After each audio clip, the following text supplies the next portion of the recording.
The church in America is going to suffer so terribly.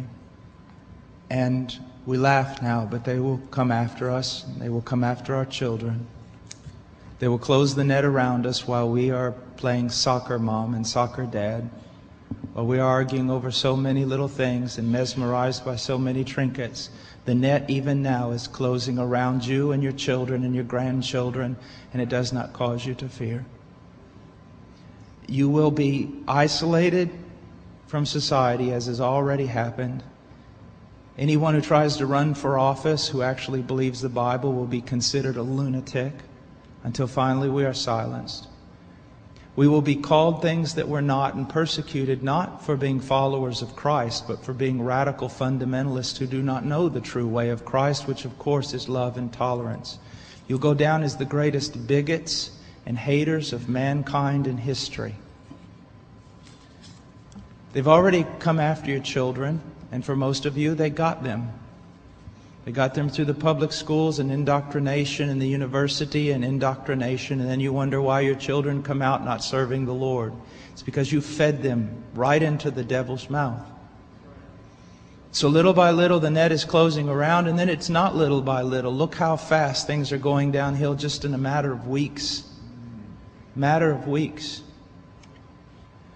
But at the same time, know this. Persecution is always meant for evil, but God always means it for good. And is it not better to suffer in this life, to have an extra weight of glory in heaven? You must settle this in your mind. This is the one thing I want to say over and over. Do not believe. Down through history, you have a wrong idea of martyrdom and persecution. You think that these men were persecuted and martyred for their sincere faith in Jesus Christ. That was the real reason, but no one heard that publicly. They were martyred and they were persecuted as enemies of the state, as child molesters, as bigots, as narrow-minded, stupid people who had fallen for a ruse and can contribute nothing to society. Your suffering will not be noble. So your mind must be filled with the Word of God when all people persecute you and turn on you. And the Spirit of God in common grace pulls back, and you see even your children and your grandchildren tossing in the lot that you should die. This is no game. You want revival and awakening, but know this. For the most part, great awakenings have come only preceding great national catastrophes or the persecution of the church.